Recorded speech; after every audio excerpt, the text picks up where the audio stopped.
Hi,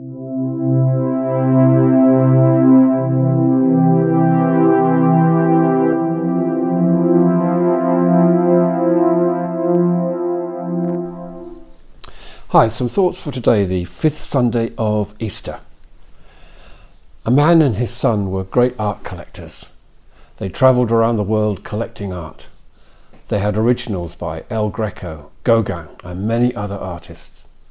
They did this until the son was drafted into the military. That ended the search for art. Then came the terrible telegram from the War Department that the son had been killed in action.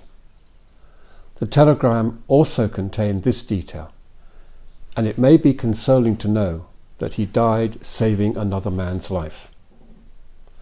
The other man later painted a picture of the son and sent it to the father. It certainly was not a masterpiece, but it was recognizably his son. Then the father died, leaving behind his famous art collection. The father had stated in his will that his art collection was to be sold at auction. He had left specific instructions. The auctioneer began with the amateurish painting of the sun. There was a restless grumble throughout the crowd that had gathered for the auction. Finally, a man offered $9.50 for the painting of the sun. It was all he had. Gone for $9.50. Then the auctioneer did a strange thing.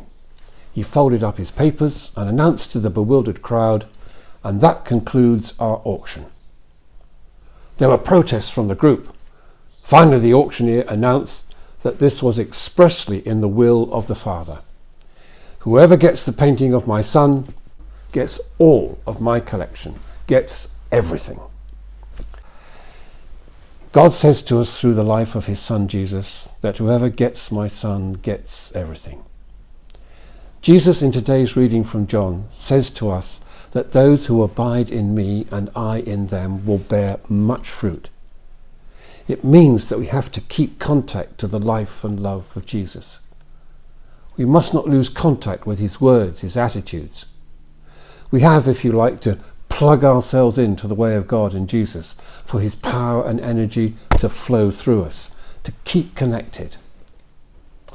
In her book, Mutant Message from Down Under, Marlo Morgan describes her life with the Aborigines. She writes, "We had walked several hours. Then the elder stopped and fell to his knees. Everyone gathered round us as he remained in the kneeling position, his arms held out in front, gently swaying. I asked what was happening and was told that the young scout who had left us earlier was sending a message. The people were using mental telepathy to communicate. There was absolutely no sound to be heard, but messages were being relayed between people 20 miles apart." She writes about tribal members who look at the ground and can tell what creatures were nearby. Such is their contact with the world around them. They may have been separated from another, but were still connected deeply. "Those who abide in me and I in them bear much fruit, because apart from me you can do nothing." Jesus, looking at a vine, wants to stress to his companions the importance of keeping in contact, keeping in touch. I am the vine, you are the branches, and if you are to bear fruit or be fulfilled, then you must stick with me. Don't think you can do it on your own. We need one another. These great words of intimacy and unity were spoken at a time when everything was very close to falling apart. The words were probably spoken on their way to Gethsemane after the Last Supper. This was a night when everything seemed to be falling apart, breaking up and ending. It was a night when his friends would abandon Jesus, when Peter would deny him publicly. Another of their company would betray him. Yet this was the night that he chose to speak about unity and togetherness. Jesus foresaw the abandonment, the denial, the betrayal, but he still sees that despite all that, their unity would survive and his words remembered. A very dear lady lived opposite us in Rectory Road in St Buryan. One year she left a special prayer in her Christmas card, written in her own hand. She wrote simply, "May God stay close to you." I see her writing her words, her prayer every day, as I hope to stay close to God in Jesus. When we lose contact, it is a very dangerous and lonely situation.